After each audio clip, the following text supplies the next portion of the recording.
हिंदू धर्म में भगवान शंकर, लॉर्ड शंकर को बहुत दयालु देवता माना गया है। ऐसी मान्यता है कि भक्त पर चाहे कितनी भी बड़ी समस्या, प्रॉब्लम क्यों न हो, वो यदि भगवान शंकर को सच्चे मन से याद कर ले तो उसकी सभी समस्या का निवारण हो जाता है। अगर आपके जीवन में कोई बहुत बड़ी समस्या उत्पन्न हो गई है और उस समस्या से आप तुरंत छुटकारा पाना चाहते हैं, तो आज हम आपको भगवान शंकर के पूजा के कुछ ऐसे महाउपाय बता रहे हैं जिसे करने से आपकी सभी परेशानी मात्र कुछ ही घंटों में समाप्त हो जाएगी। कुछ शास्त्रों के अनुसार ऐसा माना जाता है कि माता पार्व के पसीने से बेलपत्र पेड़ की उत्पत्ति हुई है। इसलिए बेलपत्र का पेड़ भगवान शिव का अति प्रिय माना जाता है। जैसे तुलसी के पौधे में माता लक्ष्मी का वास होता है, इसी प्रकार बेलपत्र पेड़ में माता पार्वती का वास होता है। दोस्तों, आज हम आपको इस आर्टिकल के माध्यम से बताने वाले हैं कि बेलपत्र के पेड़ के नीचे दीपक कब लगाना चाहिए तथा बेल वृक्ष की पूजा कैसे करें। इसके अलावा इस टॉपिक से संबंधित अन्य और भी जानकारी प्रदान करने वाले हैं, इसलिए इस आर्टिकल को अंत तक जरूर पढ़ें। बेल वृक्ष की पूजा कैसे करें। बेल वृक्ष की पूजा बहुत आसान तरीके से होती है। बेल वृक्ष की पूजा आप शाम के समय सिर्फ घी का दीपक जलाकर कर सकते हैं। जिस प्रकार तुलसी का पौधा पूजनीय माना जाता है, इसी प्रकार बेल का पेड़ भी पूजनीय माना जाता है। कुछ धार्मिक शास्त्रों के अनुसार बेल के पेड़ की उत्पत्ति माता पार्वती के पसीने से हुई है, इसलिए बेलपत्र भगवान शिव का प्रिय माना जाता है।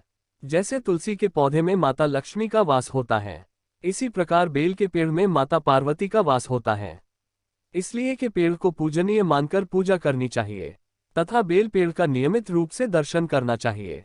कुछ धार्मिक शास्त्रों के अनुसार बेल के पेड़ की जड़ में ब्रह्मा जी तथा बेल के पेड़ के मध्य में भगवान विष्णु का वास होता है तथा बेल पेड़ के शिखर के ऊपर भगवान शिव का वास माना जाता है।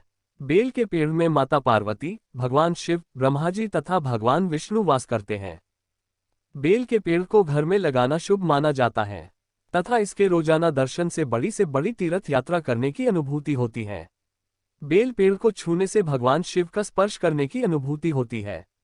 बेल पेड़ की घी के दीपक से पूजा करने से भगवान शिव प्रसन्न होते हैं तथा भक्तों की सभी मनोकामना पूर्ण करते हैं। पेड़ की पूजा करने से तथा रोजाना दर्शन करने से हमारे कष्टों का निवारण होता है। घर में बेल का पेड़ लगाकर पूजा अर्चना करने से धन की प्राप्ति होती है तथा सभी दुखों से मुक्ति मिलती है। संतान पाने के लिए बेल के उपाय। सुख। अगर आप अभी तक संतान सुख से वंचित हैं तो अपनी उम्र के बराबर बेलपत्र लें और इन्हें अब कच्चे दूध से भरे बर्तन में डुबोकर शिवजी को चढ़ाएं। भगवान जल्द ही आपकी प्रार्थना सुन लेंगे और आपकी खाली झोली भर देंगे। सावन में बेल वृक्ष लगाने से वंश की वृद्धि होती है।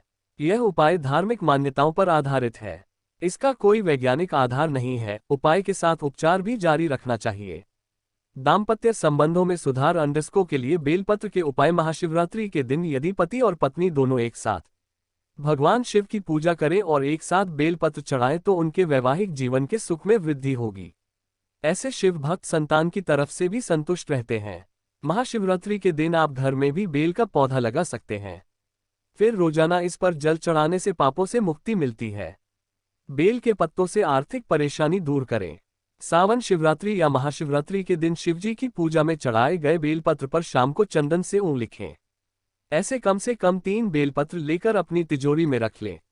ऐसा करने से आपके घर में धन की तंगी दूर हो सकती है और साथ ही रुके हुए पैसे भी प्राप्त हो सकते हैं।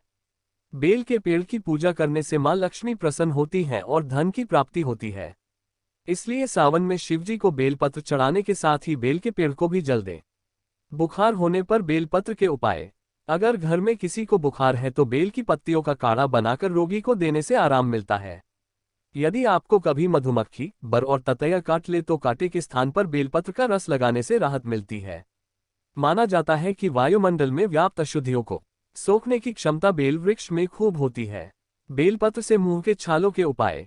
अगर किसी कारण गर्मी की वजह से आपके मुंह में छाले हो जाएं तो बेल की ताजी पत्तियों को मुंह में रखकर चबाने से बहुत लाभ मिलता है। ऐसा लगातार 2 से 3 दिन करने से मुंह के छाले समाप्त हो जाते हैं। बेल के पत्ते 8 दिनों तक बासी नहीं माने जाते हैं। इतना ही नहीं, शिवजी पर चढ़े हुए बेलपत्र को धोकर फिर से भी आप चाहें तो उन्हें अर्पित कर सकते हैं। अगर ताजे बेलपत्र न हो तो रविवार और द्वादशी तिथि पर बिल्वपत्र के वृक्ष के पूजन का विशेष महत्व होता है। इस दिन पूजन करने से मनुष्य ब्रह्म हत्या जैसे महापाप से भी मुक्त हो जाता है। इसके भाव से यश और सम्मान मिलता है। बिल्व का वृक्ष निवास स्थान के उत्तर पश्चिम में हो तो यश बढ़ता है। उत्तर दक्षिण में हो तो सुख शांति बढ़ती है और यदि यह वृक्ष निवास स्थान के मध्य में हो तो जीवन में धुरता आती है। यदि कोई शव बिल्वपत्र के पेड़ की छाया से होकर शमशान ले जाया जाता है तो उसे मोक्ष की प्राप्ति होती है।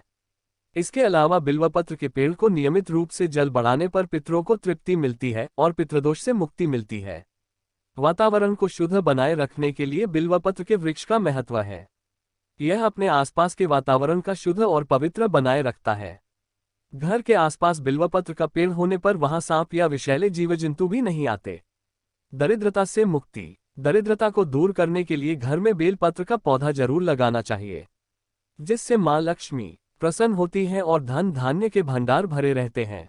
बेलपत्र का पत्ता आप अपने धन स्थान पर रख सकते हैं, इससे घर में हमेशा बरकत बनी रहती है।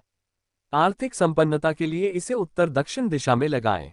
निष्कर्ष। दोस्तों, आज हमने आपको इस आर्टिकल के माध्यम से बताया कि बेलपत्र के पेड़ के नीचे दीपक कब लगाना चाहिए तथा बेल वृक्ष की पूजा कैसे करें। इसके अलावा इस टॉपिक से संबंधित अन्य और भी महत्वपूर्ण जानकारी प्रदान की है। हम उम्मीद करते हैं कि आज का हमारा यह आर्टिकल आपके लिए उपयोगी साबित हुआ होगा। अगर उपयोगी साबित हुआ है तो आगे जरूर शेयर करें। दोस्तों, हम आशा करते हैं कि आपको हमारा ये बेलपत्र के पेड़ के नीचे दीपक कब लगाना चाहिए, बिल्व वृक्ष का धार्मिक महत्व आर्टिकल अच्छा लगा होगा। धन्यवाद। वीडियो पसंद आई हो तो प्लीज हमारे चैनल को सब्सक्राइब जरूर करिएगा।